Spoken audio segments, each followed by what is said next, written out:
बिस्मिल्लाह। नहीं, अच्छा जी, before we jump ahead, let's take a moment to revisit this concept. ये जो हमने सबसे पहले पढ़ा था, this is very very important.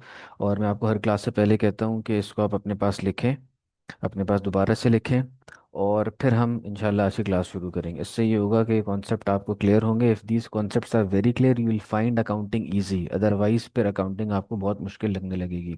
ठीक है, इन कॉन्सेप्ट को अच्छी तरह से लर्न करो। क्या क्या होता है हमारे पास, हमने बात पढ़ी है कि कुछ चीज़ें हमारे पास जब बढ़ती हैं तो डेबिट होती हैं, कुछ चीज़ें जब बढ़ती हैं तो क्रेडिट होती हैं।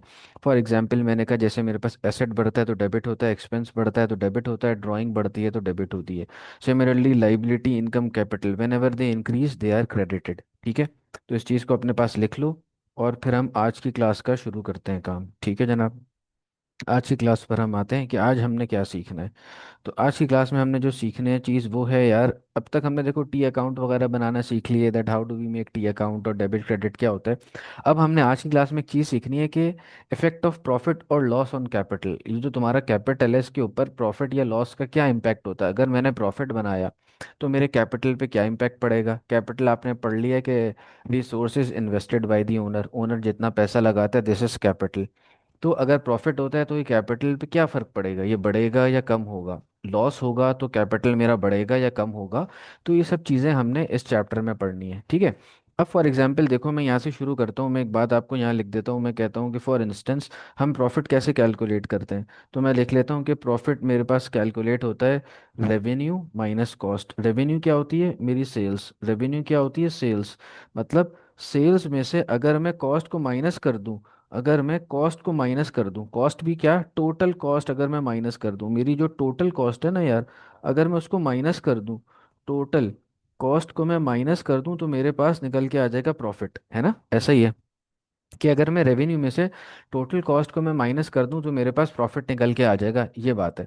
अब सिंपली आपने क्या करना है, मिसाल के तौर पे मैं कह लेता हूँ कि मेरा रेवेन्यू हुआ, फॉर एग्जांपल मैं कहता हूँ 1 लाख। और देखो ये बात आपने जहन में रखनी है, अगर आपका रेवेन्यू, अगर आपका revenue is greater than cost, if your revenue is greater than cost, then your company will be making a profit, तब आपकी कंपनी प्रॉफिट बनाएगी। But if your revenue is less than your cost, तो फिर आपकी company loss बना रही होगी। ठीक है ना, सिंपल बात है। तो लेट सपोज हम अज्यूम करते हैं कि हमारा रेवेन्यू कितना था, 1 लाख का था। आसान सी उससे कैलकुलेशन से शुरू करते हैं। 1 लाख में से मैं 70,000 माइनस कर देता हूँ, ये मेरी कॉस्ट है। ये मैं कह लेता हूँ this is my revenue, this is my cost. तो मैं अगर मैं बोलता हूँ मेरा प्रॉफिट कितना आ गया, सिंपल है, 1 लाख में से 70,000 माइनस कर दो, तो मैं कहता हूँ 30,000, ये मेरा प्रॉफिट आ गया। 30,000 का मेरे पास क्या आ गया भाई, प्रॉफिट आ गया। सिंपल है ना, ये बात है। अच्छा, या मिसाल के तौर पे मैं कहता हूँ कि दूसरी एग्जांपल में, और दूसरी एग्जांपल मैं बनाता हूँ। मैं लिखता हूँ यहाँ पर कि मेरा, लेट सपोज मेरा रेवेन्यू है यहाँ पर 60,000, कि मेरा रेवेन्यू हुआ 60,000, और मेरी जो cost I that is 80,000। 80,000 is my cost. तो मेरे पास क्या आंसर आएगा, नेगेटिव में आंसर आएगा 20,000। ये क्या होता है, हमारे पास लॉस होता है। 20,000 मेरे पास लॉस आ जाएगा। और अकाउंटिंग में जो लॉस होता है ना भाई, उसको हम ब्रैकेट में लिखते हैं। ठीक है, उसको हम ब्रैकेट के अंदर लिखते हैं। अकाउंटिंग में जो भी लॉस होगा उसको हम ब्रैकेट में लिखेंगे। ये मैं क्या लिख दूंगा, ये मेरे पास लॉस आ गया, ये मेरे पास लॉस आ गया। ठीक है जी, प्रॉफिट कैसे निकल गया, लॉस कैसे निकल गया, ये बात हमने सीख ली। अब मिसाल के तौर पर मैं एक एग्जांपल बनाता हूँ आपको समझाने के लिए। मैं यहाँ पर कहता हूँ कि मेरे पास एसेट्स हैं, कुछ कुछ एसेट्स हैं, बहुत सारे हो सकते हैं, लेकिन अभी आसानी के लिए हम कुछ एसेट्स को अज्यूम करते हैं। मैं कहता हूँ लेट सपोज मेरे पास है, मैं कह लेता हूँ फिक्सचर है मेरे पास, फिक्सचर है मेरे पास। उसकी वर्थ मैं अज्यूम कर लेता हूँ कि 10,000 का फिक्सचर है मेरे पास। ठीक है, डॉलर में लिख लेता हूँ कि 10,000 का फिक्सचर है। सिमिलरली मेरे पास इन्वेंट्री भी है। ठीक है, इन्वेंट्री कितना अज्यूम कर लें, इन्वेंट्री अज्यूम कर लें कि 7,000 की इन्वेंट्री मेरे पास पड़ी हुई है। सिमिलरली मैंने कहा मेरे पास बैंक बैलेंस भी पड़ा हुआ है। अब बैंक बैलेंस कितना है, अज्यूम कर लेते हैं कि यार बैंक बैलेंस है मेरे पास 3,000। ठीक है, सिंपली 3,000 मेरे पास बैंक बैलेंस है। और फिर मेरे पास लाइबिलिटीज भी हैं, लाइबिलिटीज भी हैं मेरे पास। ठीक है ना, बिजनेस करेंगे तो एसेट के साथ कोई ना कोई लाइबिलिटीज भी होंगी। तो मेरे पास ये लाइबिलिटीज हो गई। अब लाइबिलिटी मेरे पास क्या क्या है भाई, मिसाल के तौर पे मैं कहता हूँ मेरे पास ट्रेड पेबल है। ट्रेड पेबल कौन होता है, जिसको पैसे देना होते हैं, है ना, हमने उधार पे माल खरीदा होता है, उसको हम कहते हैं ट्रेड पेबल। तो ट्रेड पेबल लेट सपोज हम कह लेते हैं दिस इज 2,000, ये अमाउंट मेरे पास कितनी है, 2,000। अब हमने पढ़ा हुआ है accounting equation. What is accounting equation, उसको मैं लिख लेता हूँ कि हमने ये बात पढ़ी थी कि asset is equal to capital plus liabilities, यही बात हमने पढ़ी हुई थी। अब मैं मिसाल के तौर पे कह देता हूँ कि मुझे एसेट और लाइबिलिटी पता है, I have to calculate capital. So how do we calculate capital, capital को मैं इधर ही रख दूंगा and liability will go over there, और ये प्लस माइनस में चेंज हो जाएगा। सिंपल मैथ हमने करनी है। तो इस फॉर्मूले को मैं इस तरह से लिख लेता हूँ, ज़्यादा बेहतर हो जाएगा कि capital is equal to asset minus liability. ये फॉर्मूला मेरे पास आ गया, ठीक है। अच्छा, अब एसेट्स का सम कर लेंगे, जितने एसेट्स हैं उनका सम कर लेंगे और लाइबिलिटी को माइनस कर देंगे। तो एसेट मेरे पास क्या क्या है, 10,000, 7,000 और 3,000, ये सारे मेरे पास एसेट हो जाएंगे। लाइबिलिटी मैंने सवाल आसान बनाने के लिए सिर्फ एक ही ली है, विच इज़ 2,000, ठीक है, वो मेरे पास 2,000 है। तो मैं अब सारे एसेट का सम कर लेता हूँ। मैं यहाँ पहले एसेट लिख लेता हूँ कि मेरे पास एसेट क्या क्या है। तो यहाँ मैं लिख लेता हूँ कि मेरे पास है 10,000, ये एसेट हो गया। 7,000, ये एसेट हो गया। 3,000, ये मेरे पास एसेट हो गया। अब इसमें से मैं लाइबिलिटी माइनस कर देता हूँ, विच इज 2,000, ये माइनस कर दी। तो मेरे पास आंसर क्या आ रहा है, कैपिटल कितना आ रहा है मेरे पास, कैपिटल की वैल्यू मेरे पास आ जाएगी 18,000, ठीक है। 18,000 मेरे पास कैपिटल की वैल्यू निकल के आ गई, ठीक है। अच्छा, अब फॉर इंस्टेंस क्या हो रहा है हमारे पास, हम ये कहते हैं कि इसके बाद ये हुआ, ये अज्यूम कर लो कि जो इन्वेंट्री आपके पास थी 7,000 की, जो आपने बेच दी। और आपने बेची कितने की, ये इन्वेंट्री आपने, लेट सपोज हम ये अज्यूम कर लेते हैं कि इन्वेंट्री हमने बेच दी 11,000 की, और 11,000 कैश मेरे पास आ गया। जाहिर सी बात है इन्वेंट्री को आप प्रॉफिट में ही बेचेंगे, ठीक है। तो अब हम ये अज्यूम करते हैं कि जो $7,000 की इन्वेंट्री थी, $7,000 की जो इन्वेंट्री थी, $7,000 की inventory is sold for $11,000 cash, ठीक है। और कैश आ गया मेरे पास, 11,000 की इन्वेंट्री चली गई और कैश मेरे पास आ गया। तो बेसिकली हुआ क्या, देखो अब यहाँ पर मेरे पास ये हुआ कि कैश मेरे पास बढ़ गया, किससे, 7,000 से। और इन्वेंट्री मेरे पास कम हो गई, सॉरी, कैश मेरे पास 7,000 से नहीं बढ़ा, कैश मेरे पास बढ़ा 11,000 से। 11,000 से कैश बढ़ गया और इन्वेंट्री मेरे पास कम हो गई। इन्वेंट्री कितने से कम हो गई, 7,000 से, क्योंकि इन्वेंट्री तो मेरे पास 7,000 की रखी हुई थी, 7,000 से इन्वेंट्री कम हुई और 11,000 से कैश बढ़ गया। अब अगर आप देखो, आपको यहीं पे फर्क एक नज़र आ रहा होगा, 4,000 का फर्क नज़र आ रहा है। 4,000 का ये जो फर्क है मेरे पास, ये क्या है, ये मेरे पास प्रॉफिट का फर्क है। ये जो डिफरेंस है मेरे पास, ये प्रॉफिट का है, ठीक है। इसको अब हम दोबारा देख लेते हैं अपने पास, मिसाल के तौर पर मैं यहाँ लिखता हूँ, मैं इसको कर लेता हूँ कि अब मेरे न्यू एसेट्स कितने हो गए। अब मैं दोबारा कैपिटल निकालता हूँ, मैं कहता हूँ कि मेरे जो नए एसेट हैं वो कितने हो गए। तो मेरे पास जो फिक्सचर एंड फिटिंग था वो 10,000 का ही पड़ा हुआ है, ठीक है ना, उसमें तो कोई चेंज नहीं आया मेरे पास, वो तो एज इट इज पड़ा हुआ है 10,000 का। इन्वेंट्री मेरे पास हो गई ज़ीरो, अब इन्वेंट्री मेरे पास कुछ भी नहीं पड़ी हुई। लेकिन जो मेरा, ये देखो इन्वेंट्री मेरे पास 7,000 से ज़ीरो हो गई, लेकिन मेरा बैंक जो था ना, वो 3,000 से बढ़ गया है। 3,000 से बढ़ गया, इसमें 11,000 और ऐड हो गए। तो जब 11,000 प्लस 3,000 करूंगा तो बैंक की वैल्यू 14,000 मेरे पास आ जाएगी। तो मैं यहाँ पे डायरेक्ट 14,000 लिख लेता हूँ, प्लस 14,000। और ट्रेड पेबल में हमने कहा कोई चेंज नहीं आया, ट्रेड पेबल सेम है जो पहले था ना, एज इट इज रखा, तो उसको 2,000 में लिख देता हूँ। 2,000 था ना ट्रेड पेबल मेरे पास, तो 2,000 लिख देता हूँ। तो अब मेरे पास कैपिटल की वैल्यू कितनी आ जाएगी, 10 + 14 24 -2, 22,000। अब मेरे पास जो कैपिटल आ गया वो 22,000 का आ गया, सही है। ये बात समझ में आई, इसको हमने लिख लिया कैपिटल 22,000। अब आप देखो, जो पहले मेरे पास कैपिटल आ रहा था दैट वाज 18,000, जो पहले मेरे पास, मैं भी आपको दिखाता हूँ, जो कैपिटल आ रहा था वो मेरे पास था, वो मेरे पास था, इधर निकला हुआ है कि ये 18,000, इसको भी मैं ये कर लेता हूँ। ये देखो, ये मेरे पास जो कैपिटल आया हुआ था दिस वाज 18,000, पहले जो कैपिटल आया हुआ था 18,000, अब कैपिटल हो गया मेरा 22,000 से। और मैंने आपको ये बताया था कि 4,000 से देखो आपका ये कैश बढ़ रहा था ना, ये जो डिफरेंस बढ़ रहा था, ये क्या कर रहा है, मेरा प्रॉफिट था। तो प्रॉफिट बढ़ा 4,000 से और 4,000 से कैपिटल भी बढ़ गया। तो मैं कह सकता हूँ यहाँ पर कि मेरा capital, capital has increased by $4,000। और ये 4,000 से क्यों बढ़ा, मैं ब्रैकेट में करके दिखा देता हूँ। 22,000 माइनस 18,000 मैंने किया, तो यहाँ पर मेरे पास क्या हुआ कि मेरा कैपिटल बढ़ गया 4,000 से। कैपिटल मेरा बढ़ गया है 4,000 से, ड्यू टू किस वजह से बढ़ा है, लिख लो भाई, ड्यू टू प्रॉफिट। प्रॉफिट की वजह से मेरा कैपिटल बढ़ चुका है। तो इसको हम इस तरह से कह सकते हैं, अगर मैं एक बात कहना चाहूँ, मैं कहता हूँ कि मेरा जो ओल्ड कैपिटल था विच वॉज 18,000, ओल्ड कैपिटल में अगर मैं प्रॉफिट ऐड कर लेता विच वॉज 4,000, तो मेरे पास न्यू कैपिटल निकल के आ जाता। Old capital plus profit is equal to new capital. Old capital में अगर मैं प्रॉफिट ऐड करता सिंपल, तो मेरे पास क्या होता, न्यू कैपिटल निकल के आ जाता।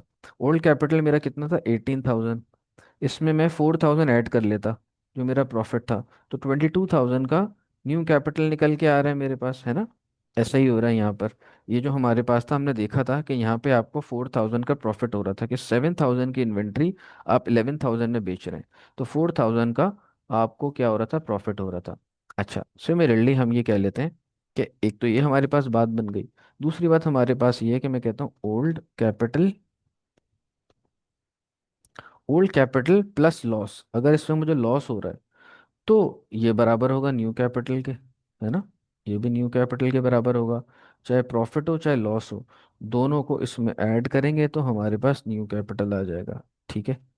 अच्छा जी, अब देखो आपके जहन में ये सवाल होगा कि लॉस को ऐड क्यों कर रहे हैं। लॉस एक्चुअली खुद ही से माइनस हो जाएगा। देखो हम क्या करते हैं, मिसाल के तौर पर मेरा कैपिटल था, मैं यहाँ पे अज्यूम कर लेता हूँ, इनिशियल कैपिटल था 18,000, जैसे कि इस केस में कंपनी को लॉस हो रहा है 2,000 का, तो प्लस और लॉस को हम यूं ही लिखते हैं, ठीक है, is equal to new capital होगा। अब प्लस माइनस क्या होगा, प्लस माइनस माइनस, तो ये सिंपली खुद ही से मेरा आंसर सही आ जाएगा। तो न्यू कैपिटल मेरे पास आ जाएगा 16,000। ये मेरे पास न्यू कैपिटल निकल के आ गया 16,000, क्यों, मैंने इसमें से क्या किया, लॉस को माइनस कर दिया। ठीक है।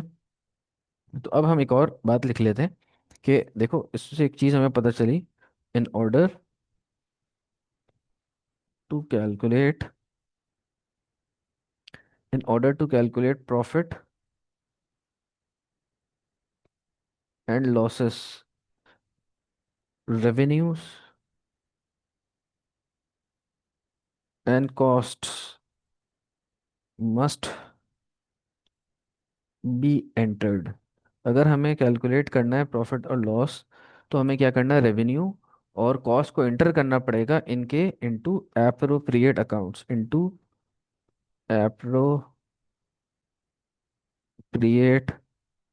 अकाउंट्स, इनको इनके एप्रोप्रिएट अकाउंट्स में रिकॉर्ड करना पड़ेगा। ठीक है, तब जाके हम प्रॉपरली प्रॉफिट और लॉस को कैलकुलेट कर सकते हैं। अब अगली बात लिख लेते हैं कि accounts, accounts relating to, accounts relating to costs, या स्लैश में कह देता हूँ रेवेन्यू, रेवेन्यू में इंक्लूड, कि कौन कौन से अकाउंट हैं जिनमें हम कॉस्ट और रेवेन्यूज को रिकॉर्ड कर सकते हैं। तो कौन कौन से अकाउंट हैं इनको हम देख लेते हैं, कि accounts relating to cost and revenue में इंक्लूड, क्या क्या इसमें अकाउंट शामिल हो सकते हैं मेरे पास। तो एक मेरे पास हो सकता है इलेक्ट्रिसिटी का अकाउंट, है ना, ये क्या है, मेरा कॉस्ट का अकाउंट है, इलेक्ट्रिसिटी अकाउंट। सिमिलरली मेरे पास क्या हो सकता है, टेलीफोन, टेलीफोन का एक्सपेंस होता है, इसका अकाउंट बना लिया, टेलीफोन के सारे खर्चे यहाँ पे रिकॉर्ड कर लिए। इसी तरह एक अकाउंट बना लिया मोटर एक्सपेंस का अकाउंट, जितने खर्चे ट्रांसपोर्टेशन रिलेटेड है वो यहाँ रिकॉर्ड कर लिए। इसी तरह फिर एक कह लेता हूँ जनरल एक्सपेंस अकाउंट भी हम बना लेते हैं, जनरल एक्सपेंस अकाउंट, जितने और मिसलेनियस मुख्तलिफ चीज़ों के खर्चे उनको इस अकाउंट में डाल दिया। इसी तरह कंपनी है कहीं पे, तो रेंट पे कर रहे होंगे, तो रेंट का अकाउंट भी बनता है। अच्छा, रेंट एक्सपेंस का अकाउंट भी हो सकता है, रेंट रिसीव इनकम का अकाउंट भी हो सकता है। मसलन हमने कोई चीज़ किसी को रेंट पे दे दी, तो जो पैसा आएगा उसको हम रेंट इनकम में लिखेंगे। इसी तरह ऑडिट फी,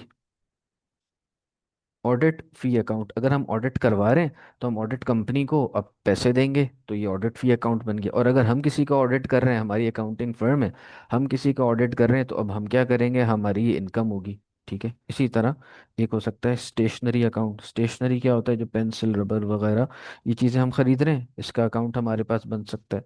इसी तरह वेजेस हम पे करते हैं लोगों को, वेजेस का अकाउंट बन सकता है आपके पास। इसी तरह इंश्योरेंस, इंश्योरेंस हम पे करते हैं, ठीक है, इसका अकाउंट आपके पास बन जाएगा।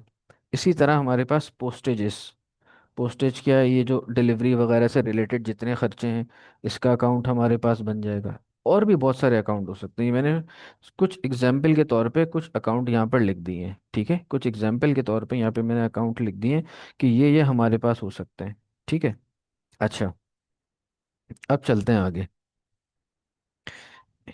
इसके बाद देखो, अब मिसाल के तौर पर हम ये बात करते हैं कि हमने क्या किया। फॉर एग्जाम्पल यहाँ पे मैं लिखता हूँ कि रेंट, एक ट्रांजेक्शन लिखता हूँ, उसको सॉल्व करने की कोशिश करते हैं। Rent of $200 is paid in cash, ठीक है। Rent of $200 is paid in cash. अब इसकी जर्नल एंट्री क्या बनेगी मेरे पास, इसको कैसे रिकॉर्ड करूंगा? तो रेंट मेरे पास एक्सपेंस है, मैंने आपको शुरू में बात बताई हुई, एक्सपेंस जब भी बढ़ता है तो डेबिट होगा। अब इतने सारे एक्सपेंसेस हमने पढ़ लिए, अब एक्सपेंस बढ़ेगा तो क्या होगा? डेबिट हो जाएगा। तो रेंट का अकाउंट में क्या करूंगा? रेंट, रेंट के अकाउंट को मैं कर दूंगा डेबिट बाय 200। ये 200 से हो गया डेबिट। इसी तरह क्रेडिट किसको कर दूंगा? कैश, कैश को कर दिया हमने यहाँ पे क्रेडिट, ठीक है। रेंट हो गया डेबिट और कैश हो गया मेरे पास क्रेडिट, ये जर्नल एंट्री हो गई। अच्छा, कैश क्यों क्रेडिट हो गया? क्योंकि कैश से पैसा चला गया। जब पैसा चला जाता है तो कम हो जाता है, और हमने पढ़ा हुआ है कैश इज एसेट, एसेट जब भी कम होता है तो क्या होता है? क्रेडिट। तो which is why cash is credited और rent is debited. For instance मैं कहता हूँ, एक और हम चीज़ लिखते हैं। मैं कहता हूँ मिसाल के तौर पे मेरे पास है, मैं कहता हूँ कि motor expense, motor expense of $355 is paid by cheque. ये चेक से पे कर दिया। अब क्या होगा? Motor expense again, it's an expense, और मोटर एक्सपेंस बढ़ रहा है। तो हमने ये बात पढ़ी है कि एक्सपेंस जब भी बढ़ता है तो इट इज डेबिटेड, एक्सपेंस भी डेबिट होगा, ठीक है। जो कैपिटल भी डेबिट होता है और एक्सपेंस भी डेबिट होता है। तो एक्सपेंस डेबिट हो गया मेरे पास 355 से। और चेक, चेक का मतलब क्या? हमने कहा बैंक से पैसे दिए, तो बैंक जब भी मेरे पास कम हो जाएगा तो ये क्रेडिट हो जाएगा मेरे पास। बैंक जब भी कम हो जाएगा तो क्रेडिट हो जाएगा मेरे पास, ठीक है। ये बात हो गई हमारे पास। तो एक्सपेंस को बढ़ा दूंगा, एक्सपेंस को मैं डेबिट कर दूंगा। यहाँ मैं ये एंट्री कर लेता हूँ, ये मैं कह देता हूँ ये डेबिट साइड है, ये क्रेडिट साइड है, डॉलर में दोनों चीज़ें लिखी हुई हैं। अब मैं क्या डेबिट कर दूंगा? मैं कहूँगा कि जी मोटर एक्सपेंस, मोटर एक्सपेंस मेरे पास डेबिट हो गया किस अमाउंट से? 355 से। और बैंक मेरे पास क्रेडिट हो गया 355 से, बैंक क्रेडिट हो गया, सिंपल, ठीक है। ये बात हो गई। अच्छा जी, एक और बात हम कर लेते हैं। अच्छा देखो, होता क्या है हमारे पास, एसेट बढ़ रहा है, हमने ये बात की कि एसेट बढ़ रहा है, वो भी डेबिट हो रहा है। इसी तरह एक्सपेंस बढ़ रहा है, तो ये भी डेबिट हो रहा है। एक्चुअली वजह क्या होती है कि ये जो दोनों चीज़ें होती हैं हमारे पास, ये जो दोनों चीज़ें होती हैं एक तरह से बिजनेस को हेल्प कर रही होती हैं उसका रेवेन्यू बढ़ाने में, ठीक है, उन चीज़ों को बढ़ाने में हेल्प कर रही होती है। एसेट का जो चीज़ होती है उसका इम्पैक्ट 1 साल से ज़्यादा हमारे पास आमतौर पे रह रहा होता है, ये लॉन्ग टर्म होता है। एक्सपेंस जो होता है वो शॉर्ट टर्म होता है हमारे पास, ठीक है। ये चीज़ होती है बहरहाल। अब मैं एक और बात लिखता हूँ, मिसाल के तौर पे मैं यहाँ कह लेता हूँ कि $60 कैश, $60 कैश इज रिसीव्ड। अब हम बात कर लेते हैं, पहले तो एक्सपेंस की बात कर ली, अब हम बात कर लेते हैं पैसा आ रहा है फॉर कमीशन। कमीशन के मद में हमारे पास पैसा आ गया। $60 is receive for commission earned by the business, ये मैं बात कर लेता हूँ, अर्नड बाय द बिजनेस, ठीक है, बिजनेस को रिसीव हो गया। अब इसकी क्या मैं जर्नल एंट्री करूंगा? देखो ये डेबिट साइड हो गई डॉलर में, ये क्रेडिट हो गई डॉलर में, इसकी क्या जर्नल एंट्री होगी? अब हमने बात पढ़ी थी, अगर आप वापस जाओ, हमने जो बात पढ़ी थी, हमने कहा था कि इनकम जब भी बढ़ती है, जब भी मेरे पास इनकम बढ़ेगी, जब भी इनकम बढ़ेगी, इनकम बढ़ेगी तो वो क्रेडिट होगा, एक्सपेंस बढ़ेगा तो वो डेबिट होगा। ये हमने रूल पढ़ा हुआ है। ठीक है, हमने रूल पढ़ा हुआ है कि इनकम बढ़ती है तो क्रेडिट, एक्सपेंस बढ़ता है तो डेबिट होता है। तो सिंपली यहाँ पर मेरे पास क्या हो रहा है, कैश रिसीव हो रहा है, कैश बढ़ रहा है, कैश इज माई एसेट, और एसेट जब भी बढ़ता है तो it is debited, cash debit हो जाएगा। इसी तरह जो कमीशन है, कमीशन रिसीव है मेरे पास, ये इनकम है, तो इनकम जब भी बढ़ती है तो क्रेडिट होती है, तो कमीशन रिसीव को क्रेडिट कर दूंगा, कैश को डेबिट कर दूंगा, कमीशन रिसीव को क्रेडिट कर दूंगा। तो मैं यहाँ लिखूंगा cash and it will be debited bye 60 and commission received, commission received ये मैं 60 से क्रेडिट कर दूंगा। ठीक है, ये बात यहाँ तक समझ में आ गई होगी। अब एक कॉन्सेप्ट हमारे पास रह गया है जो कि कॉन्सेप्ट है ड्राइंग्स का, ड्राइंग्स, जो कि इससे रिलेटेड है, इसी टॉपिक में इसके बारे में भी बात आएगी। ड्राइंग्स क्या होती है हमारे पास, ये बड़ी इंपॉर्टेंट चीज़ है। देखो ड्राइंग क्या होती है कि ओनर अगर पैसा निकाल लेता है अपने पर्सनल यूज़ के लिए, दिस इज कॉल्ड ड्राइंग। ठीक है, बिजनेस में पैसा लगा हुआ था, कोई चीज़ थी, ओनर उसको ले गया अपने पर्सनल इस्तेमाल के लिए, हम उसको क्या कहते हैं, ड्राइंग। तो ड्राइंग को हम इस तरह से बता सकते हैं कि ड्राइंग्स क्या है हमारे पास, आर, ड्राइंग्स क्या आर दी विथड्रॉल्स, ड्राइंग क्या है हमारे पास, विथड्रॉल्स होते हैं made by the owner, by the owner. Drawing क्या होती है, ये जो विथड्रॉल्स किए जाते हैं by the owner from the business, from the business for their own use, for their own use, अपने ओन यूज के लिए जो चीज़ वो कर रहे होता है ओनर, उसको हम कहते हैं ड्राइंग। मिसाल के तौर पे मैं यहाँ एग्जांपल ले लेता हूँ, मैं कहता हूँ कि जी, यहाँ पे कह लेता हूँ जकी, जकी ने क्या किया, टुक $100 out of the business for personal use, क्या किया, पर्सनल यूज के लिए पैसा निकाला और ले गए भाई। जकी टुक $100 out of the business for personal use. अब देखो वही अकाउंटिंग बेसिक्स जो हमने कॉन्सेप्ट पढ़ा हुआ है, तो हमने वहाँ ये बात पढ़ी थी कि हमारे पास जब भी ड्राइंग होती है, ड्राइंग जब भी बढ़ती है तो हम उसको क्या कर देते हैं, हम उसको डेबिट करते हैं। और क्या हुआ, 100 क्या किया, 100 क्या ले लिया, कैश ले लिया, समझो जकी टुक $100 कैश, इसको हम कह लो कैश। ये जो $100 लिए ये क्या है, कैश लिया है बिजनेस से पर्सनल यूज के लिए। तो अब हम इसकी क्या करेंगे, यहाँ मैं ये लिख लेता हूँ कि भाई ये मेरी डेबिट हो गया, ये क्रेडिट हो गया, दोनों चीज़ें डॉलर में है मेरे पास, इसकी जर्नल एंट्री हम कर लेते हैं। तो मैंने आपको बताया ड्राइंग क्या होगी, ड्राइंग मेरे पास डेबिट हो जाएगी, ड्राइंग को मैं क्या कर लूंगा, ड्राइंग मेरे पास हो जाएगी डेबिट, ड्राइंग डेबिट हो जाएगी बाय 100। ठीक है, सिमिलरली कैश मेरे पास क्रेडिट हो जाएगा, कैश क्रेडिट हो जाएगा 100 से, क्योंकि कैश कम हो रहा है। अब इसी ट्रांजेक्शन को मैं थोड़ा सा चेंज करके लिख देता हूँ। ठीक है, मैं क्या लिखता हूँ कि ये जो 100 लिया हुआ है ना, ये 100 कैश नहीं, ये गुड्स है। मिसाल के तौर पे इसको मैं यहाँ लिखता हूँ, मैं इसको ऐसा कर लेता हूँ कि ये मैंने इधर से कॉपी किया,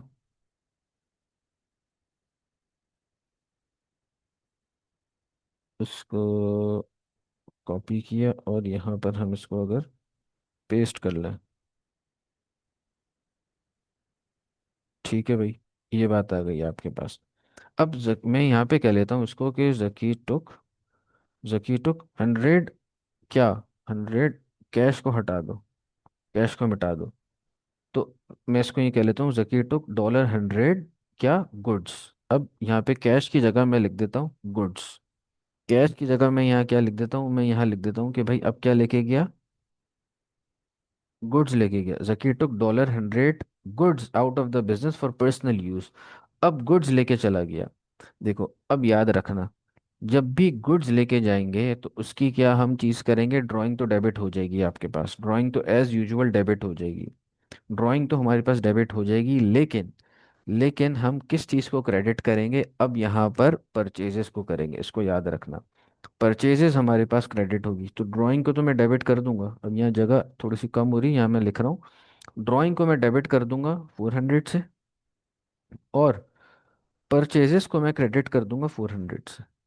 ठीक है, परचेजेस को क्रेडिट कर दूंगा 400 से। पहले क्या कर रहा था, ड्राइंग को डेबिट कर रहा था और कैश को क्रेडिट कर रहा था, लेकिन अब क्या करूंगा, परचेजेस को क्रेडिट कर दूंगा। ये फर्क है, ड्राइंग्स दो किस्म की आ रही होगी, या तो आपके पास ड्राइंग गुड्स की हो रही होगी, या कैश की ड्राइंग हो रही होगी। ठीक है, तो ये आपके पास बात आ रही होगी। अब इससे रिलेटेड एक क्वेश्चन है, इसको हम देख लेते हैं अपने पास, इसको सॉल्व करते हैं। ठीक है जनाब, अब ये क्वेश्चन है, देखो ये बस याद रखना आप बात, कि मैंने आपको बताया हुआ है कि जो ड्राइंग्स आपके पास है, इसको आप नोट कर लो अपने पास, कि जो हमने बात पढ़ी है ना ड्राइंग्स, या तो ये हमारे पास किसकी हो रही है, गुड्स की हो रही है, या ये हमारे पास कैश ड्राइंग हो रही है। ठीक है, गुड्स की जहाँ भी होगी वहाँ हम परचेजेस से रिकॉर्ड करेंगे। ठीक है, इसको नोट कर लो अपने पास, इसको हम किससे रिकॉर्ड करेंगे, परचेजेस से रिकॉर्ड करेंगे, इसको हम परचेजेस से रिकॉर्ड करेंगे। ठीक है भाई। अच्छा, अब आ जाओ पहले सवाल सॉल्व करते हैं। सबसे पहले हमें क्या बता रहा है, ये कह रहा है कि भाई started in business with 31,000 in the bank and 4,000 in cash. Business शुरू कर दिया 31,000 बैंक में और 4,000 किस में, कैश में। इसके बस 31,000 बैंक में, 4,000 कैश में। अब देखो ये हम काफ़ी दफ़ा ये क्वेश्चन कर चुके हैं इस तरह के, कि अब क्या होगा, बैंक एसेट है, बैंक बढ़ जाएगा, डेबिट हो जाएगा, कैश भी बढ़ जाएगा, कैश भी मेरे पास डेबिट हो जाएगा, और क्रेडिट क्या हो जाएगा, कैपिटल हो जाएगा। तो सिंपल इनके अकाउंट में आऊँगा, और यहाँ पर आके मैं इनकी एंट्रीज कर दूंगा। ठीक है, यहाँ पर मैं आता हूँ और इनकी एंट्रीज कर देता हूँ। सबसे पहले मेरे पास क्या हो रहा है भाई, कैपिटल मेरे पास क्रेडिट हो रहा है। तो ये डेट कौन सी है, डेट है अगस्त की। हम अज्यूम कर लेते हैं यहाँ पर कि भाई हम चल रहे हैं 2025 में, ईयर नहीं बताया हुआ लेकिन एग्जाम में बताएगा। ठीक है, 2025 है, और यहाँ मैं लिख लेता हूँ कि ये मेरे पास डेट क्या है, अगस्त 1 है। और क्या हो रहा है, बैंक लिख रहा हूँ, कितने पैसे आ रहे हैं, 31,000। इसी तरह सेम डेट को दोबारा डेट लिखने की ज़रूरत नहीं है, कैश लिख लो 4,000, ये 4,000 कैश लिख लिया। सिमिलरली बैंक अकाउंट में जाओ और बैंक को डेबिट कर दो सेम डेट को। यहाँ पर आप आओ, अगस्त 1, और कैपिटल लिखेंगे, ये मैंने आपको बात बताई हुई, रेफरेंस के तौर पे हम ये चीज़ लिखते हैं, और यहाँ पे हम लिख देंगे 31,000। सिमिलरली हम क्या करेंगे, कैश के अकाउंट में जाएंगे, उधर भी हम यही काम करेंगे, अगस्त 1, और यहाँ हम कैपिटल लिखेंगे, और यहाँ हम लिख देंगे 4,000, कि भाई 4,000 से पैसा हमारे पास रिसीव हो गया। ठीक है, ये बात हो गई आपकी।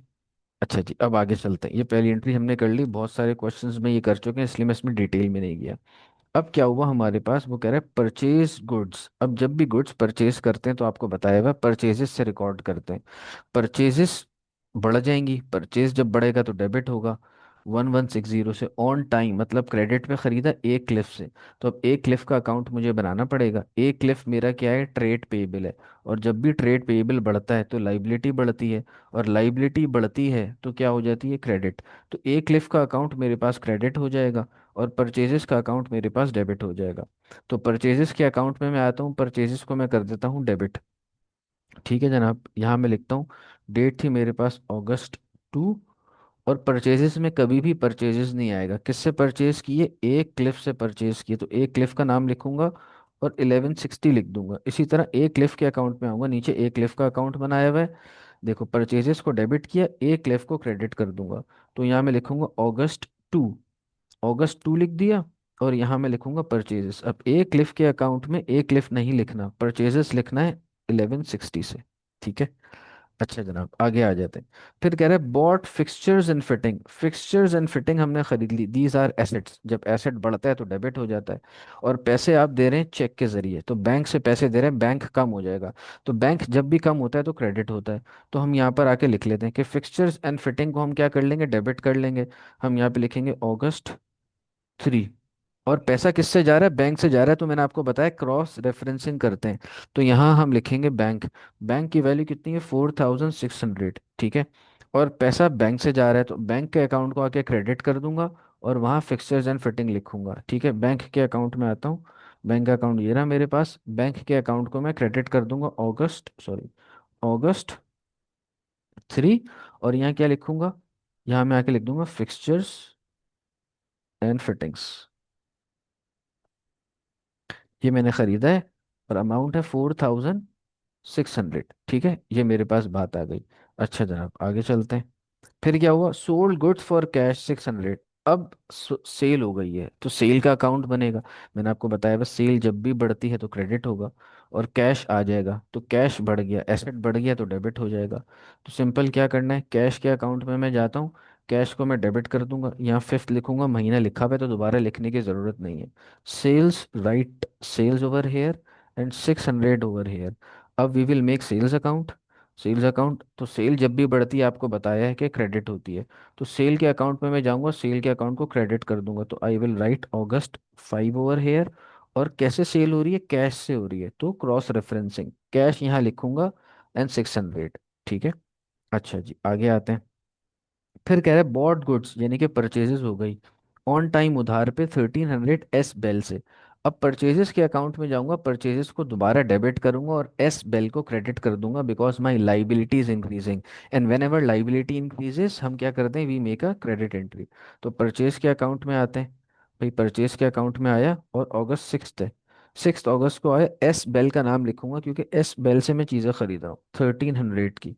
ठीक है।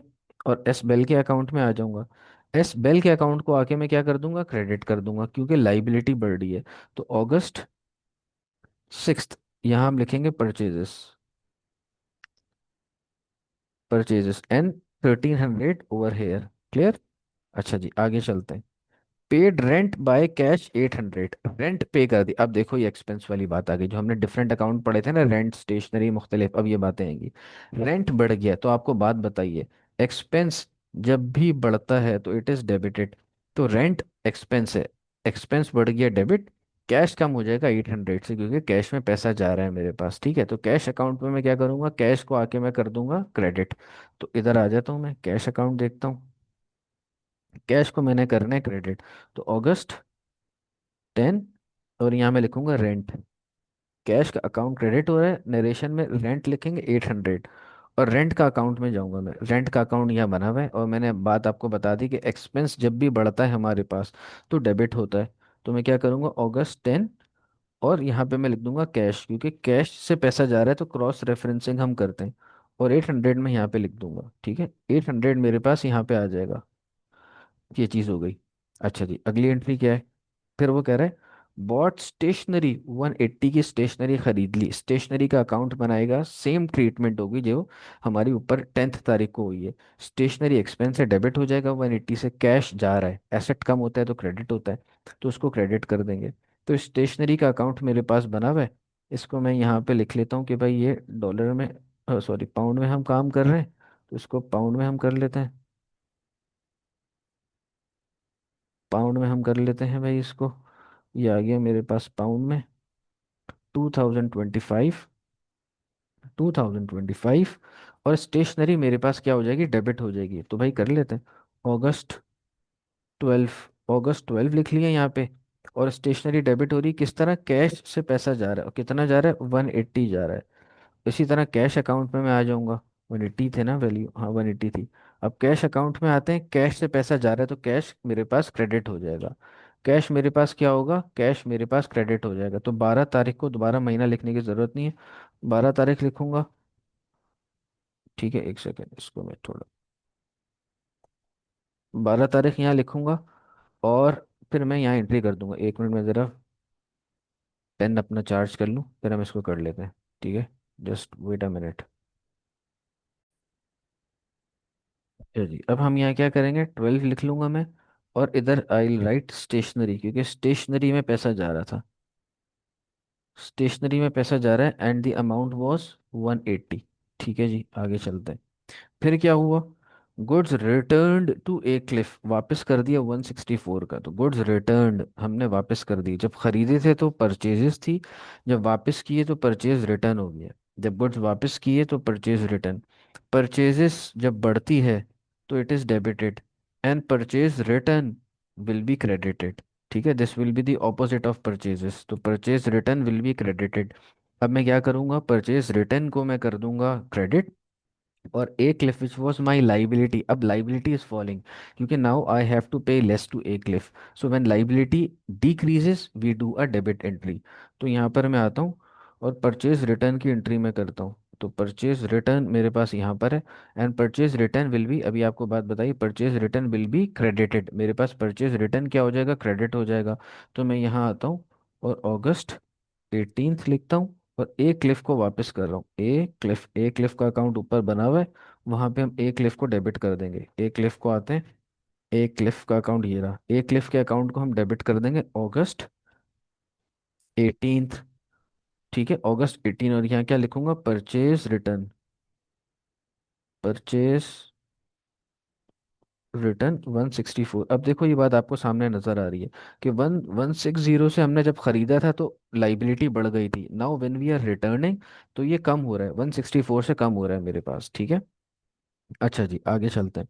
कह रहे रिसीव रेंट ऑफ 480, 480 का रेंट मुझे मिल गया by cheque for sublet of corner space. एक कॉर्नर स्पेस थी, मैंने उसको उसमें दे दिया, रेंट पर दे दिया। अब रेंट रिसीव है तो income, income is credited, rent receive का अकाउंट विल बी क्रेडिटेड। और 480 चेक में पैसा आ रहा है बैंक, तो bank is increasing, so whenever bank increases we do a debit entry. तो सिंपल यहाँ पे आते हैं, हमारे पास क्या हो रहा है, हम बैंक में पहले आके देख लेते हैं। बैंक को हम, ये रहा बैंक, ये मेरे पास बैंक आ गया। बैंक क्या हो रहा है, मेरे पास डेबिट हो रहा है, ठीक है ना। तो हम क्या करेंगे, यहाँ पे एंट्री कर लेंगे। अब 21st थी मेरे पास, तो सिंपल मैं 21st लिखूंगा। और रेंट की मद में पैसे आ रहे थे, रेंट रिसीव्ड, तो rent received and this is 480। इसी तरह रेंट रिसीव का एक अकाउंट बनेगा नीचे, ये तो रेंट एक्सपेंस का अकाउंट बनाया हुआ है मेरे पास, मैं एक रेंट रिसीव का अलग से अकाउंट बनाऊंगा। ये देखो नीचे बनाया हुआ है, ये मेरी इनकम है। रेंट रिसीव क्या है, मेरी rent receive is my income. तो इसको मैं क्या करूंगा, क्रेडिट कर दूंगा। तो लिखूंगा अगस्त 21, और यहाँ लिखूंगा bank, I will be writing bank over here, और 480 क्योंकि पैसा बैंक में जा रहा है। ठीक है, आगे चलते हैं। फिर कह रहे सोल्ड गुड्स, यानी कि सेल हो गई है ऑन टाइम, सेल जब बढ़ती है तो क्रेडिट हो जाती है। और ये आर कोड को बेचा है 3200 का। तो रिसीवेबल जब भी मेरे पास बढ़ता है तो receivable is always debited, receivable debit हो जाएगा, यानी कि आर कोड डेबिट हो जाएगा because this is my asset. और सेल क्रेडिट हो जाएगी। तो इस एंट्री को कर लेते हैं, ये देखो आर कोड मेरे पास है। मैं यहाँ पे इसका, सॉरी, पाउंड का साइन लगाता हूँ, this is pound sign. We are in 2025, 2025। और आर कोड मेरे पास डेबिट हो जाएगा अगस्त की 23rd को। तो यहाँ मैं आर कोड कभी नहीं लिखूंगा, इसको क्या हो रही है, सेल्स हो रही है, तो सेल्स लिखूंगा 3200 की। और सेल्स अकाउंट में मैं जाऊंगा, where is my sales account, yes this is my sales account. और सेल्स अकाउंट को मैं क्या कर दूंगा, 23rd लिखूंगा।